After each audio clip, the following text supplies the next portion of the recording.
Assalamualaikum warahmatullahi wabarakatuh. Perkenalkan, kami dari CGP Angkatan 10 Kabupaten Bekasi. Saya sendiri adalah Nur Hikmah dari SMP Negeri 6 Tambun Selatan. Kemudian rekan saya. Saya Trisnawati dari SDN Sumberjaya 02 Tambun Selatan. Saya Dewi Anggraini dari SMKN 1 Tambun Utara. Kami ingin mempersembahkan video pembelajaran tentang supervisi coaching pada modul 2.3. Selamat menyaksikan. Wassalamualaikum warahmatullahi wabarakatuh.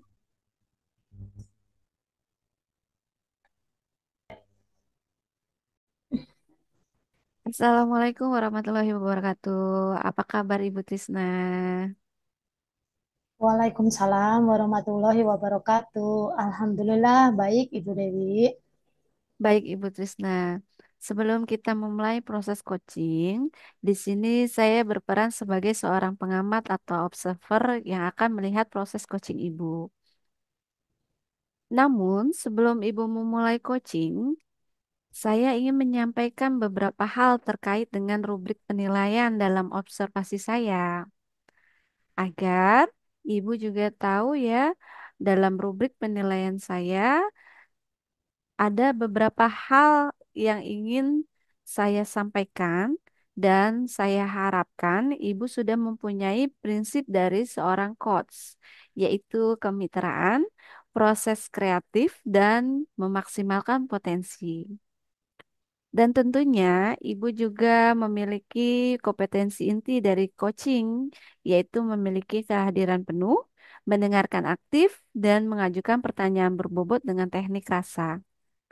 Saya juga berharap nantinya saat proses percakapan Ibu, jangan lupa Ibu menggunakan alur Tirta dengan mengidentifikasikan masalah, adanya rencana aksi, dan tanggung jawab yang berkelanjutan. Bagaimana? Bisa dipahami, Ibu? Insya Allah paham Ibu Dewi. Nah, sebelum dimulai proses coaching ini, ada beberapa pertanyaan yang ingin saya tanyakan. Boleh ya, Ibu? Tentu saja boleh Ibu Dewi. Baik. Pertanyaan pertama, kalau boleh saya tahu, kompetensi apa yang ingin ditingkatkan dalam diri Ibu Trisna dalam aktivitas coaching ini? Baik, begini Bu Dewi. Proses coaching ini saya ingin meningkatkan kompetensi yang ingin dicapai yaitu dengan mendengarkan secara aktif dan mengajukan pertanyaan yang berbobot. Baik, Ibu. Mendengarkan dengan aktif dan mengajukan pertanyaan berbobot ya, Bu. Dari dua kompetensi ini, kira-kira bagian mana yang secara spesifikasi ingin Ibu kembangkan dalam proses coaching nanti? Baik, Bu Dewi, sebagai kata kuncinya itu adalah saya ingin mengembangkan dalam proses coaching ini adalah dengan mendengarkan secara aktif agar saya dapat menggali potensi dari coach saya dan coach saya dapat menemukan solusi yang tepat atas permasalahan yang dia temui. Baik, memang mendengarkan secara aktif ini adalah kunci untuk salah satu menggali potensi dari Koci. Nah, Ibu, untuk pertanyaan terakhir, perihal indikator ketercapaian. Kira-kira tolak ukur indikator ketercapaian yang ingin Ibu tuju dalam proses coaching nanti itu apa ya, Bu? Begini Bu Dewi, indikator ketercapaian yang ingin saya tuju adalah yang pertama, dalam coaching saya ingin menerapkan alur Tirta secara runtut. Kemudian yang kedua, saya bisa menggali ide-ide dari coach sendiri sehingga beliau dapat menemukan solusi dari permasalahan yang beliau hadapi. Baik. Semoga dari indikator yang sudah Ibu jelaskan terkait dengan prosesnya menggunakan alur Tirta, kemudian ide-ide dari coaching bisa tercapai dengan maksimal. Saya doakan semoga lancar coachingnya nanti ya, Bu. Dan nanti setelah Ibu Trisna coaching, saya selaku observer akan mengamati dan setelah itu kita akan mengobrol kembali ya Bu untuk membicarakan pasca supervisi nanti. Baik, Bu Dewi.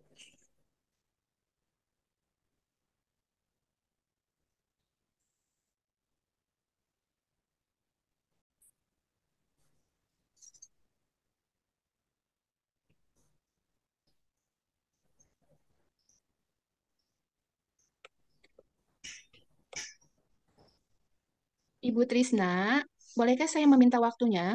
Saya mau bercerita tentang apa yang saya rasakan akhir-akhir ini di kelas. Baik, Bu Nunu. Apa yang ingin Ibu Nunu ceritakan?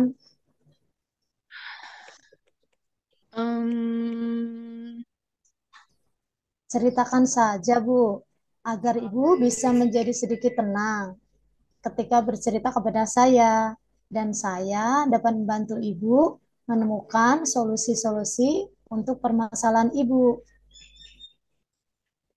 Begini, Bu, akhir-akhir ini saya merasa murid-murid di kelas yang saya ajar kurang antusias dalam berhitung mata pelajaran akuntansi di kelas. Kemudian keterampilan perhitungan perkalian mereka jadi sangat minim. Jadi, menurut Bu Nunu, apa yang Ibu Nunu harapkan dari obrolan kita hari ini? Saya mengharapkan solusi atas permasalahan saya tentang antusiasme dalam perhitungan akuntansi murid-murid yang saya ajar, Bu Tisna. Oh, begitu ya.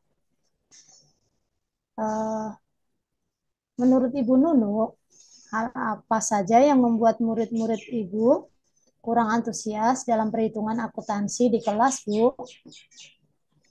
Eh, Kalau saya ingat kembali, hal yang menyebabkan murid-murid saya kurang antusias dalam perhitungan akuntansi adalah yang pertama, kurang tepatnya metode pembelajaran yang menarik murid-murid saya dalam berhitung. Kemudian, saya tidak memberikan kesempatan berkomunikasi dan mengajukan pertanyaan terbuka kepada siswa untuk mendorong mereka menjelaskan alasan di balik perhitungan jawaban mereka sendiri.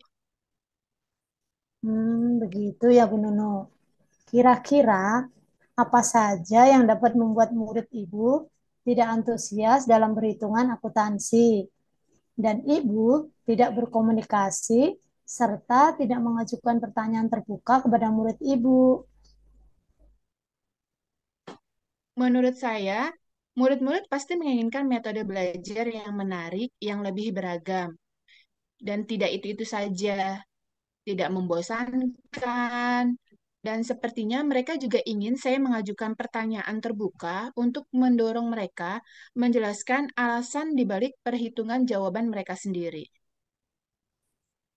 Wah, saya sependapat dengan Ibu Nunu. Lalu, menurut pendapat Ibu Nunu, apa saja yang bisa membuat murid-murid menyenangkan dalam metode belajar siswa Ibu nantinya? Menurut saya harus mengubah metode belajar agar siswa tidak bosan. Saya akan membuat role model bahan mengajar seperti uang mana dan mesin hitung uang dalam kegiatan pembelajaran, sehingga bisa menjadi pembelajaran buat mereka. Dan yang paling penting, saya harus mengajukan pertanyaan terbuka untuk mendorong mereka menjelaskan alasan di balik perhitungan jawaban mereka sendiri. Oh, jadi seperti itu, Ibu. Lalu, Bu Nunu, mengenai keterampilan perhitungan akuntansi siswa Ibu, apa yang menyebabkan mereka jadi kurang antusias dalam belajar? Eh, Sebelumnya, saya hanya menggunakan metode belajar ceramah, Ibu. Kemungkinan karena mereka sekarang jarang menggunakan keterampilan numerasi mereka, Bu, terutama dalam kehidupan sehari-hari seperti kegiatan pembelian mereka sehari-hari yang tidak dicatat di jurnal pemasukan dan pembelian. Oh, jadi seperti itu, Bu. Kalau boleh tahu, sebelumnya metode apa saja yang Ibu gunakan dalam pembelajaran? Seperti yang saya jelaskan tadi, Bu, jadi saya tuh kayaknya cuma memberikan metode belajar ceramah, Bu, di kelas. Oh, jadi yang Ibu gunakan hanya metode ceramah ya. Tapi Ibu, adakah metode belajar lain untuk perhitungan akuntansi yang bisa Ibu gunakan? Saya pikir ada, Bu, dengan metode pembelajaran berdiferensiasi dengan bahan pembelajaran yaitu uang mainan, mungkin video perhitungan cepat juga bisa, terus memainkan peran pembeli dan penjual, dan lain sebagainya. Wah, betul sekali Ibu Nunu. Saya yakin sekali bila Ibu Nunu bisa menggunakan berbagai macam bahan pembelajaran, pasti akan membuat murid-murid antusias dalam perhitungan akuntansi. Bahkan dengan berbagai macam metode, murid-murid akan antusias, Ibu. Amin. Jadi, sekarang apa rencana Ibu Nunu untuk menyelesaikan masalah ini? Yang saya pikirkan itu ada dua rencana, Bu. Yang pertama, saya akan membuat pembelajaran berdiferensiasi sehingga membuat siswa bisa menggunakan bahan pembelajaran sesuai dengan minat dan gaya belajar mereka. Kemudian yang kedua, saya ingin membuat pertanyaan terbuka untuk mendorong mereka menjelaskan alasan di balik perhitungan jawaban mereka sendiri di dalam numerasi. Bagus sekali rencana Ibu Nunu. Mudah-mudahan berhasil ya. Amin ya Rabbal Alamin. Amin, amin ya robbal alamin.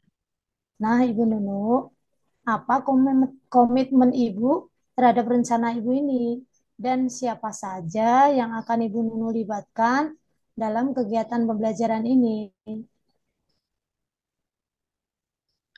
Di awal saya berkomitmen untuk menggunakan pembelajaran berdiferensiasi dan menggali potensi mereka sesuai dengan bakat dan minatnya.